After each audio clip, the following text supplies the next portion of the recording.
Hello and welcome to the John Ark Show. Today's episode is called How I Became an Oprah Producer. Before we begin, I want to encourage you to subscribe, like, comment, and follow us. Also, I'd like to remind you to click on the notification bell so you can be notified every time we post a new episode. I'd also like to tell you about HollywoodIsCalling.com. It's a great service that allows you to purchase live phone calls from your favorite celebrities. So check them out. It's something you can buy for yourself or as a gift for somebody you love. Now, let's get started. People always ask me how I became an Oprah producer. So today I've decided to tell the story. The first thing they ask is, what does a producer do? Well, a producer creates intellectual property. Just as an architect creates physical property like homes and buildings, so too does a producer create intellectual property like movies, TV shows, radio shows, podcasts, or various other forms of technology. A producer is the person responsible for creating or finding and launching the project. A producer will arrange the financing, hire writers, hire a director, and other key members of the creative team.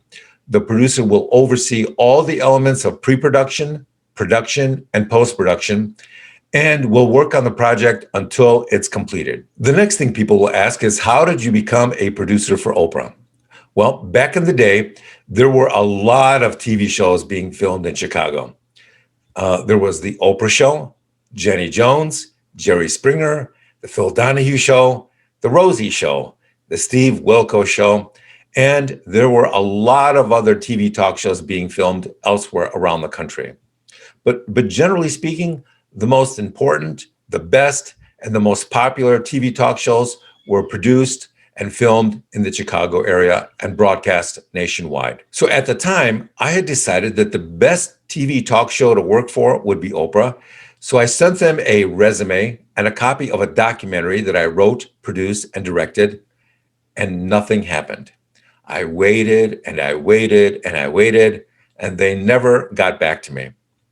So next, I decided that I had to do something to try to get their attention. So I sat down at the computer and I drafted a 100-page document full of great TV show ideas and other ways that they could improve their show, make it more competitive. I even explained to them how they could create their own TV show website that would help them promote the show. Now, at the time, nobody had a website, and nobody was certainly using websites to promote their shows because it was all relatively new technology.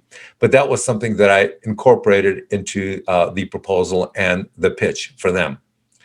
Now, that got their attention immediately. And the next thing you know, I'm on a plane being flown out to Chicago for an interview.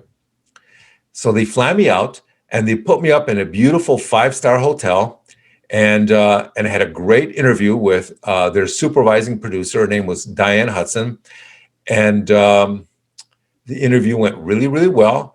And I'm on the plane on the way back home, and I'm thinking, this something might come of this. This is really encouraging. So I get home and days go by and then weeks go by and nothing happens. No calls, no correspondence, nothing. So now I'm thinking, I've got to do something more to impress them. So I draft another 50-page document full of show ideas that I think will help them beat all their competitors and all the other talk shows nationwide. And I sent it to them. Once again, I'm waiting. And I'm thinking these people have forgotten about me or they're just not interested. So then I start getting calls from friends and relatives. And they tell me that a private investigator hired by the Oprah Winfrey Show has been contacting them and interviewing them about me. Apparently, he was doing a deep background check on me and gathering information from all my friends and relatives. They were contacting everybody and anybody and asking them all sorts of questions about me. This went on for a while. And I tell you, I was really relieved because this at least showed that I was still in the running. Then one day I get the call. They want me to come out to Chicago. They fly me out there and they start me out as an associate producer for the show. They put me up in a 5-star hotel, and they tell me that I can eat at any restaurant in the city at any time, as often as I want, and that all I have to do is bring the receipts back to the studio, and their petty cash department will immediately reimburse me with cash for the meals, right on the spot. It was sort of interesting. Now, at that point, I'm so proud that I got the job that I am literally walking on clouds. I couldn't be any prouder. Now, I remember whenever a cab dropped me off or picked me up at the studio, the cab drivers would always ask me what I did. And when I told them that I was a producer, they would always get very, very impressed.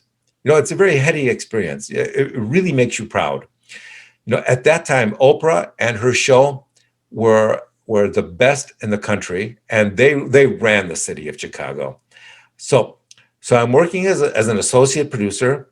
And the first thing I noticed when I started working was how quickly my calls were getting returned whenever I contacted someone and told them that I was an Oprah producer. It was great. One of the things that you have to do as a producer is you have to search out source material that you can produce a show about, or you have to search for people that are not only show worthy, that you think are worthy of a national episode of the Oprah Winfrey Show, but people who are good talkers. It doesn't do any good to have an expert on the show who freezes the minute the camera is on them.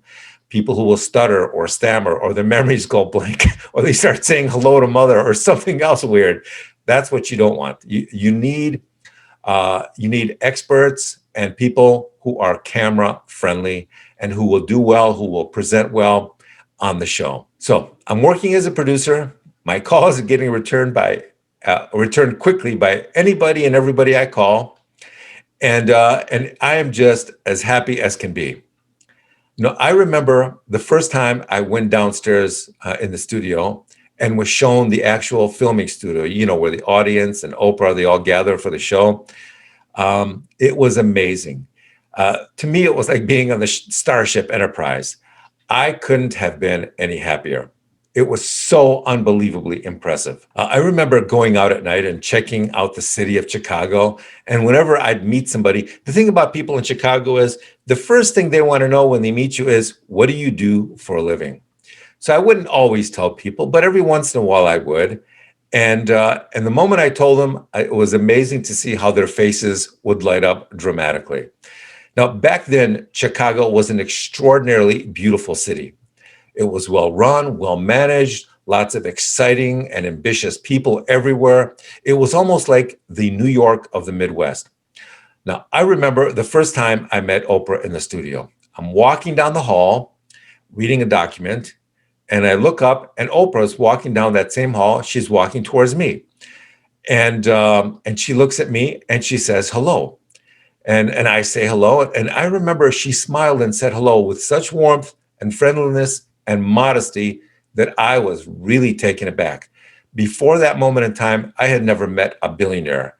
And I never expected a billionaire, and especially somebody as famous as her, to be so modest. I could tell immediately that she wasn't the least bit arrogant or affected by her fame or her fortune or her accomplishments. She was completely unpretentious, a good soul who was doing her best to build her company and treat her people really well. So she was impossible not to be impressed by. She was so modest that the first thing I decided to do was to try and become modest myself.